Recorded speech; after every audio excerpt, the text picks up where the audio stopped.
Hello. Rajasthan school शिक्षा परिषद की ओर से जारी प्रश्न बैंक की सीरीज़ में हम अध्ययन करेंगे आज इस वीडियो के अंदर कक्षा 12 भौतिक विज्ञान का अध्याय नंबर 6 विद्युत चुम्बकीय प्रेरण। इससे पहले हमने अध्याय नंबर 5 तक के जो प्रश्न बैंक में जो प्रश्न दिए हुए हैं उनके आंसर सहित हमने देख लिया है। तो अब हम इस वीडियो में अध्याय नंबर 6 देखेंगे। तो इसका जो पहला क्वेश्चन है प्रश्न बैंक का वो है चुंबकीय फ्लक्स की विमा है। तो चुंबकीय फ्लक्स की विमा क्या है? ये 4 ऑप्शनों में से हमें सही आंसर ढूंढना है। तो अगर आपको याद नहीं रहती है तो आप इस सूत्र की सहायता से ज्ञात कर सकते हो। हम जानते हैं कि चुंबकीय फ्लक्स φB बराबर B vector dot A vector होता है। यानी अपन इसको कोस डॉट को उठाएंगे तो कोस थीटा, तो कोस को अपन क्या मान लेते हैं, थीटा को क्या मान लेते हैं 0, तो कोस 0 1 हो जाएगा। तो ये हो जाएगा φB की विमा बी ए की विमा के बराबर होगा। ये बी क्या है, यहाँ पे चुंबकीय क्षेत्र है और चुंबकीय क्षेत्र का सूत्र हम इस सूत्र से पता लगा सकते हैं। एफ बराबर आई एल भी होता है तो बी बराबर एफ बटा आई एल होगा।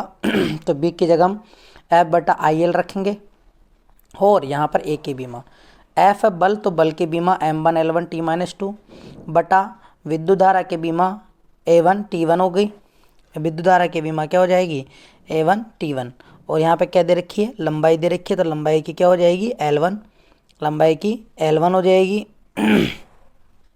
सॉरी, यहाँ पे विद्युत धारा है, विद्युत धारा की बीमा A1 हो जाएगी, लंबाई की बीमा L1 हो जाएगी और क्षेत्रफल की बीमा L² होगी। जब हम इसको हल करेंगे तो हमें जो बीमा प्राप्त होगी वो होगी M1 L² T-2 A-1।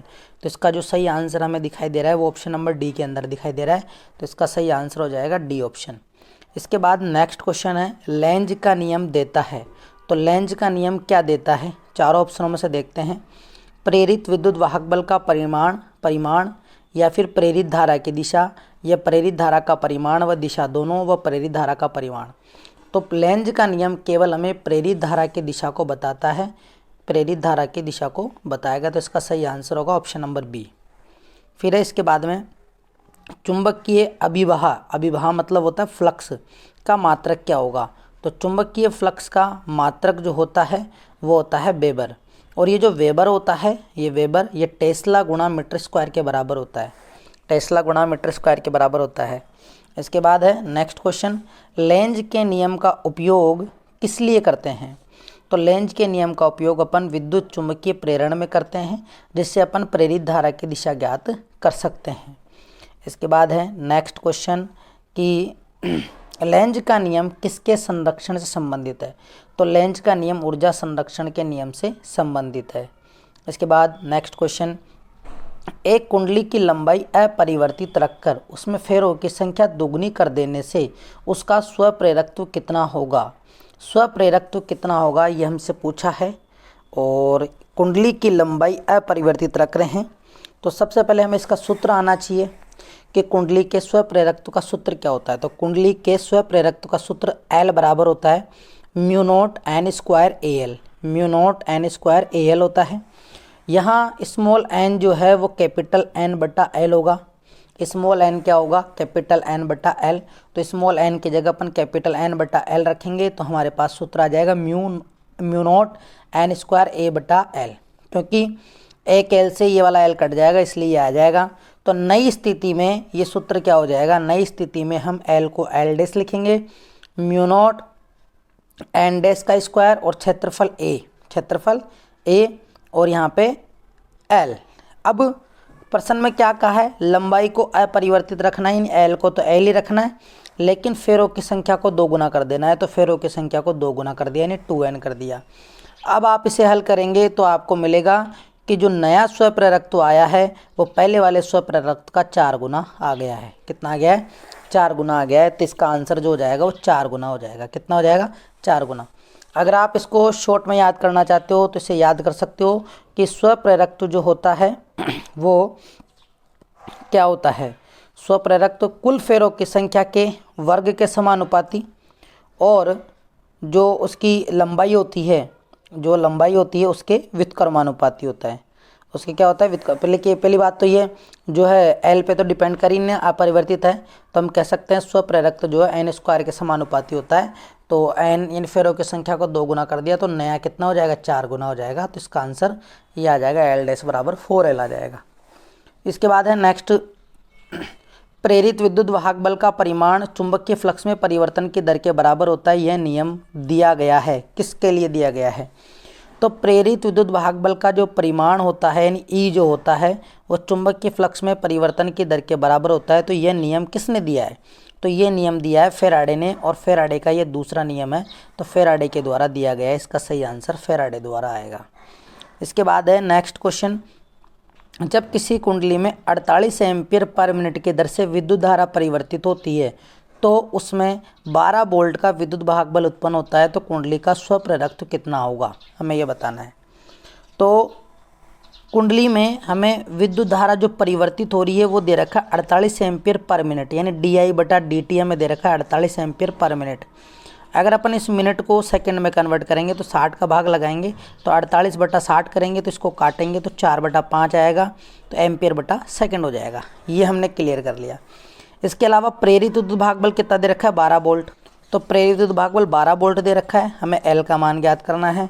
हम जानते हैं कि प्रेरित विद्युत भाग बल E बराबर माइनस का L di/dt होता है। तो L बराबर क्या हो जाएगा, L बराबर हो जाएगा E/di/dt। ये मोड में जो बंद है ये बता रहा है कि आपको मान प्लस में लेना है। E का मान 12 है, di/dt का मान 4/5 है। हल करेंगे तो 15 हेनरी आएगा। कितना आएगा, 15 हेनरी आएगा इसका आंसर। यानी आपको कुंडली का स्वप्रेरकत्व ज्ञात करना था। अगर आपको जब विद्युत धारा में परिवर्तन di/dt दिया जाए और प्रेरित विद्युत भाग बल दिया जाए तो ये वाला सूत्र लगेगा, E बराबर माइनस का L di/dt।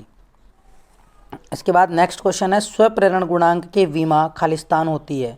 तो स्वप्रेरण गुणांक के विमा निकालने के लिए आपको ये वाला सूत्र यूज करना पड़ेगा, L बराबर माइनस का E/di/dt। तो L की विमा जो होगी वो E/di/dt की विमा होगी। E प्रेरित विद्युत भाग बल है तो इसकी विमा ये होती है, di/dt की विमा A1t-1 होगा। तो L की विमा ये पूरा जो है L की विमा हो जाएगी। तो स्वप्रेरण गुणांक की विमा ये होगी। इसके बाद है नेक्स्ट क्वेश्चन, प्रत्यावर्ती धारा जनित्र खालिस्तान ऊर्जा को विद्युत ऊर्जा में परिवर्तित करता है। तो प्रत्यावर्ती धारा जनित्र यांत्रिक ऊर्जा को विद्युत ऊर्जा में बदलता है। स्वप्रेरण का मात्रक हेनरी है। चुंबकीय फ्लक्स की विमा जो है ये होगी, हमने पहले भी देख लिया इसको। अगर आपको देखना है समझना है तो ये वाला पार्ट देख लो, इसमें आपको समझ में आ जाएगा कैसे विमा निकाली गई है। इसके बाद जो स्वप्रेरण का मात्रक हेनरी आया है, इस हेनरी को हम वेबर/एम्पियर भी बोलते हैं, वेबर/एम्पियर भी बोलते हैं। और ये सब अपन निकालते हैं इस वाले सूत्र से, N बराबर होता है Li।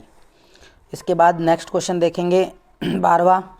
नेक्स्ट क्वेश्चन 13, किसी कुंडली या परिपथ में उत्पन्न प्रेरित विद्युत भाग बल कुंडली या परिपथ से समृद्ध किसके बराबर होता है, परिवर्तन की दर के। तो चुंबकीय फ्लक्स के परिवर्तन की दर के समानुपाती होता है। तो ये जो दे रखा है ये होता है चुंबकीय फ्लक्स की परिवर्तन के दर के समानुपाती होता है। फिर है, किसी कुंडली या परिपथ से समृद्ध चुंबकीय फ्लक्स के बढ़ जाने से सीधी धारा प्रेरित होती है। तो धारा प्रेरित होती है, अगर चुंबकीय फ्लक्स के मान बढ़ता है तो धारा प्रेरित होती है। और लेंज का नियम तो ऊर्जा संरक्षण नियम का पालन करता ही है। फिर इसके बाद है, किसी कुंडली के स्वप्रेरकत्व के प्रभाव के नगण्य करने के लिए क्या करना चाहिए। अगर स्वप्रेरकत्व के प्रभाव को नगण्य करना है तो कुंडली को दोहरा कर बनाया जाएगा, तैयार करना चाहिए, कुंडली को दोहरा करके तैयार करना चाहिए, तो उसके प्रभाव को समाप्त किया जा सकता है। फिर है, विद्युत चुम्बकीय प्रेरण के लिए फेराडे के नियम लिखो। तो फेराडे के 2 नियम होते हैं, प्रथम नियम और द्वितीय नियम। प्रथम नियम ये कहता है कि किसी बंद परिपथ या कुंडली से संबंधित चुंबकीय फ्लक्स में परिवर्तन होता है तो परिपथ में या कुंडली में प्रेरित विद्युत भाग बल उत्पन्न हो जाता है। तो पहला नियम तो ये होगा। दूसरा नियम है, किसी परिपथ में उत्पन्न प्रेरित विद्युत भाग बल का मान चुंबकीय फ्लक्स में परिवर्तन की दर के बराबर होता है। किसके बराबर होता है, चुंबकीय फ्लक्स में परिवर्तन की दर के बराबर होता है। अब यदि हम मान लें कि प्रेरित विद्युत भाग बल E है तो E बराबर माइनस का N d∅b/dt होगा। यहाँ N कुंडली में फेरों की संख्या है जो ऋणात्मक चिन्ह लेंज के नियम से लिया गया, यानी लेंज के नियम के को बताता है यहाँ पे। तो फेराडे के 2 नियम हो गए यहाँ पे, प्रथम नियम और द्वितीय नियम। इस तरीके से हम फेराडे के दोनों नियमों को लिखेंगे। फिर नेक्स्ट इसके बाद में बड़े क्वेश्चन जो है किस तरीके के आने वाले हैं। तो 18वां क्वेश्चन जो आप देख रहे हो बहुत इंपॉर्टेंट है। फेराडे के विद्युत चुम्बकीय प्रेरण के नियम लिखो। यह भी अभी हमने पढ़ लिया है। इसके आगे का है, सिद्ध कीजिए कि कुंडली में प्रेरित आवेश का मान चुंबकीय फ्लक्स में परिवर्तन में लगे समय पर निर्भर नहीं करता है। तो आपको ये प्रूफ करना है कि समय पर निर्भर नहीं करता है। तो ये जो डेरिवेशन है ये आपको देखना है अपने नोट से, आराम से आप देख सकते हो। फिर है विद्युत चुम्बकीय प्रेरण के लिए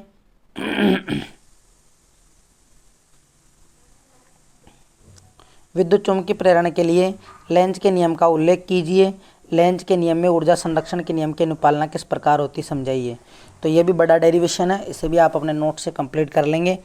फिर है एल लंबाई की एक चालक छड़ समरूप चुंबकीय क्षेत्र बी में क्षेत्र के लंबवत एक नियत कोणीय वेग ओमेगा से गुणन करती है, तो छड़ के सिरों के मध्य प्रेरित विद्युत भागबल का व्यंजक प्राप्त कीजिए।